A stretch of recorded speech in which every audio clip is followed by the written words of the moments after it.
I miss my colleague James E. Faust today. Eu sinto muita falta do meu amigo, o presidente Faust, e expresso meu amor à sua família e sua esposa, e tenho certeza que ele está servindo ao Senhor em outro lugar. Também dou boas-vindas às novas autoridades, Irene e Elder Gonzalez. Eles têm o meu apoio. Há 38 anos, na conferência geral realizada no tabernáculo da Praça do Templo, falei sobre um amigo de infância, Arthur Patton, que morreu ainda bem jovem. O título do discurso era Senhora Patton, Arthur vive. Dediquei o discurso à mãe de Arthur, a Senhora Patton, que não era membro da igreja. Embora tivesse pouca esperança de que a Senhora Patton ouvisse o meu discurso, quis compartilhar com todos os que ouviam minha voz a gloriosa mensagem de esperança e amor do Evangelho. Recentemente, senti-me inspirado a mencionar novamente Arthur e contar-lhes o que aconteceu depois daquele primeiro discurso.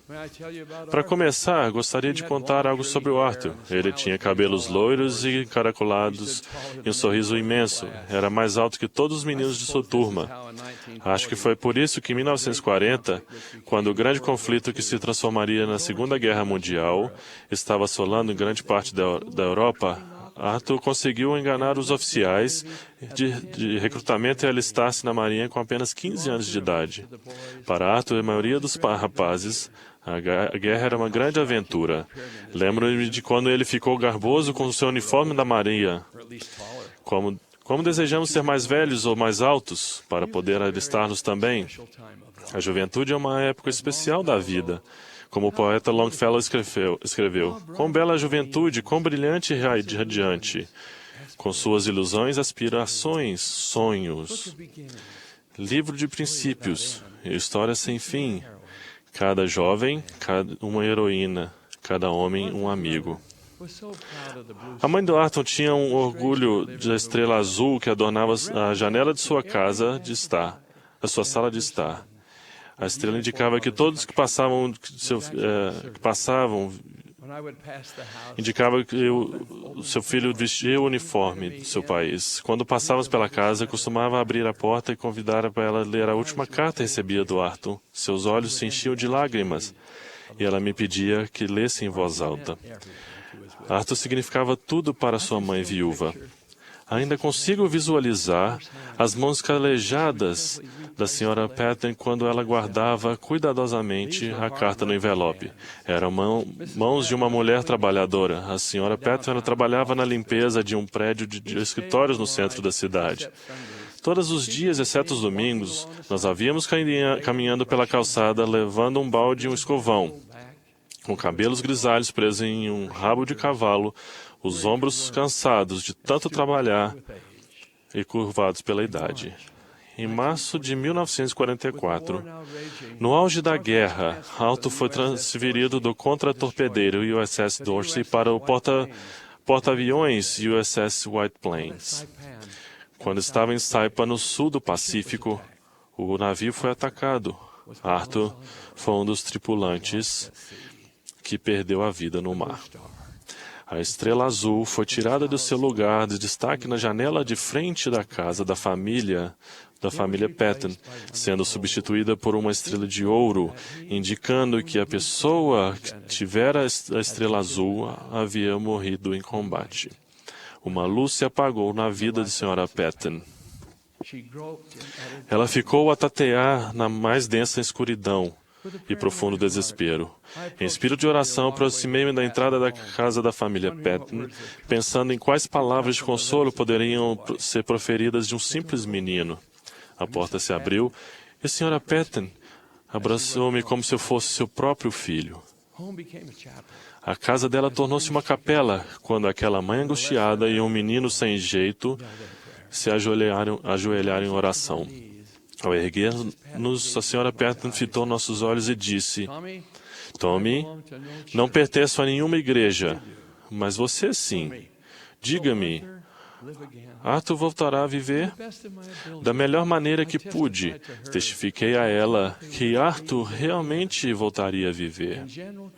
Naquela conferência geral há muitos anos, quando fiz esse relato, mencionei que tinha perdido contato com a Sra. Patton, mas queria novamente responder a pergunta dela. Arthur voltará a viver? Falei do Salvador do mundo que caminhou pelas vilas e sendas poeirentas do lugar que hoje chamamos de reverentemente Terra Santa, que fez o cego ver, o surdo ouvir, o coxo andar e o morto viver. Aquele com quem com ternura e amor nos assegurou: eu sou o caminho, a verdade e a vida. Expliquei que o plano da vida, explicação do seu curso eterno, nos haviam sido dados pelo Mestre do céu e da terra, sim, Jesus Cristo, o Senhor. Para compreender o significado da morte, precisamos entender e valorizar o propósito da vida. Expliquei que nessa dispensação o Senhor declarou: e agora em verdade vos digo, eu estava no princípio com o Pai, e eu sou o primogênito. O homem também estava no princípio com Deus. Jeremias, o profeta, escreveu: assim veio a mim a palavra do Senhor, dizendo: antes que eu formasse no ventre te conheci, e antes que saísse da madre te santifiquei. Às nações te dei por profeta.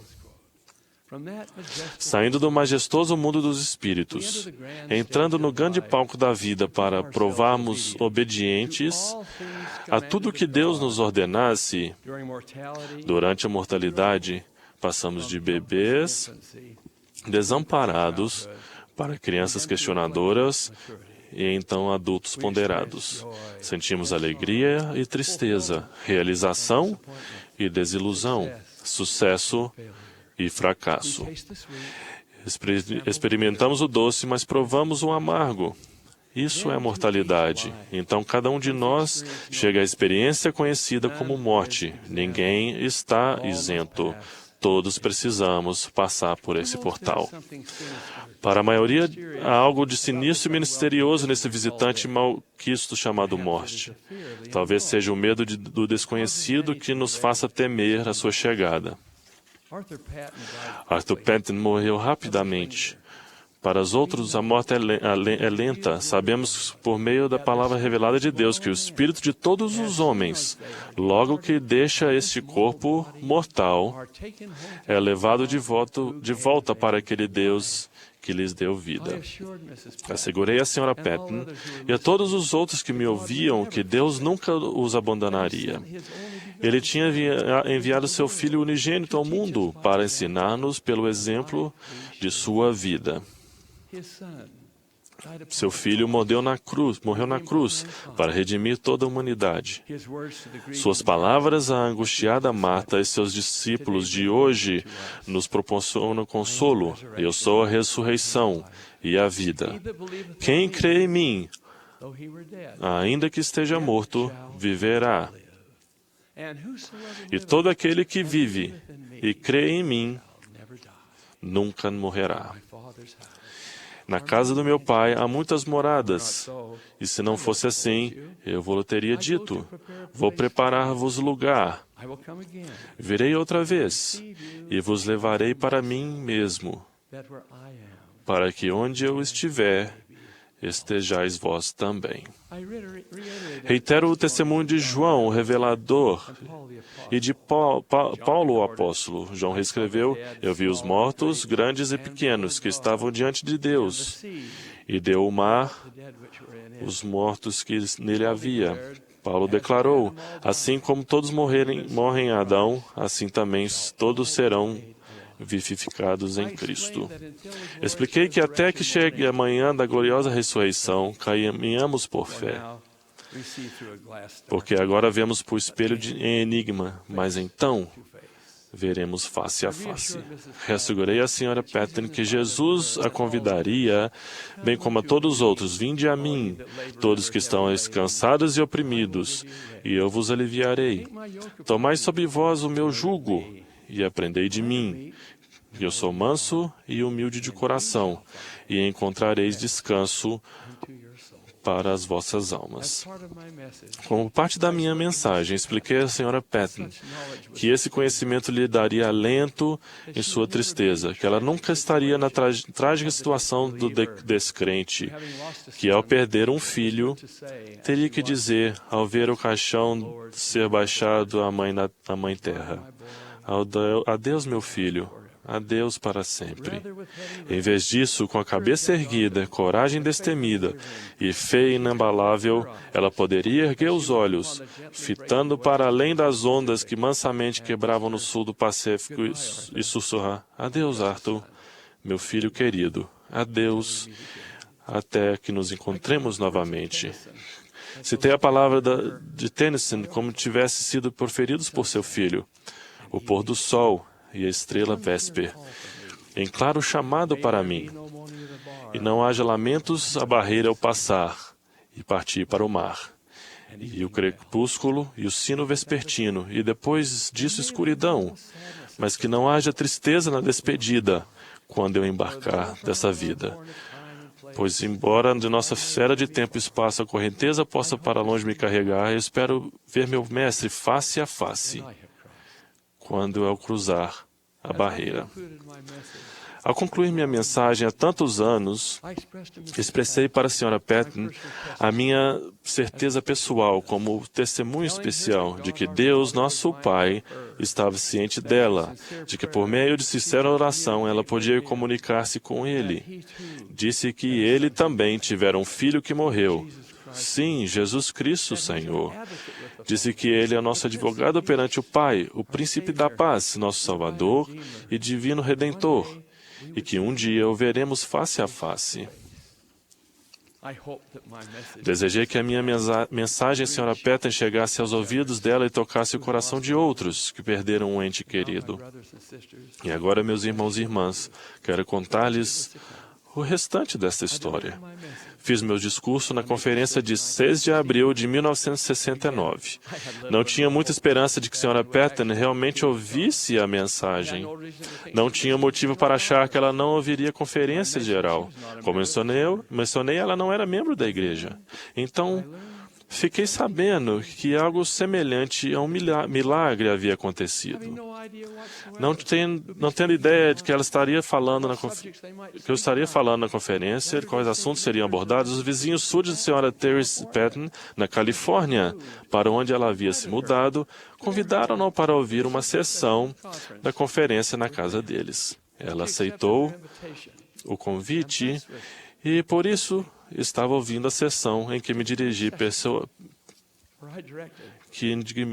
pessoalmente a ela. Na primeira semana de maio de 1969, para minha surpresa e alegria, recebi uma carta enviada de Pomona, Califórnia, datada 29 de abril de 1969. Era da senhora Teresa Patton. Quero ler para vocês um trecho dessa carta. Querido Tommy, espero que não se importe que eu chame de Tommy, porque é assim que sempre penso em você. Não sei como agradecer-lhe pelo discurso consolador que fez. Arthur tinha 15 anos quando se alistou na Marinha. Foi morto um mês antes de seu aniversário de 19 anos, em 5 de julho de 1944. Foi maravilhoso de sua parte pensar em nós. Não sei como agradecer-lhe por suas palavras de consolo, tanto quando Arthur morreu, quanto novamente em seu discurso. Tive muitas dúvidas ao longo dos anos, mas você respondeu a todas. E estou agora em paz em relação ao Arthur. Que Deus o abençoe e o guarde sempre. Com amor, Teresa Patton. Meus irmãos e irmãs, não creio que tenha sido por coincidência que me senti inspirado a transmitir aquela mensagem específica na Conferência Geral de abril de 1969. Tampouco creio que tenha sido por coincidência que a senhora Teresa Patton foi convidada pelos vizinhos para ouvir na casa deles aquela sessão específica da conferência. Tenho certeza de que nosso Pai Celestial estava ciente das necessidades dela e queria que ela ouvisse as verdades consoladoras do Evangelho. Embora a senhora Patton já tenha partido dessa vida, sinto-me fortemente inspirada a compartilhar com vocês a maneira pela qual o Pai Celestial a abençoou e cuidou dela nos momentos de necessidade. Com todo o vigor da minha alma, testifico que nosso Pai Celestial ama cada um de nós. Ele ouve a oração das pessoas de coração humilde, ouve nossos pedidos de ajuda, assim como ouviu a Sra. Patton. Seu Filho, nosso Salvador e Redentor, fala a cada um de nós em nossos dias, dizendo: Eis que estou à porta e bato, e se alguém ouvir a minha voz e abrir a porta, entrarei em sua casa, e com ele cearei. E presta atenção a isso, com ele cearei. E ele estará comigo, e abrir a porta do Senhor. Oro para que façamos essas coisas. E no nome sagrado de Jesus Cristo. Amém.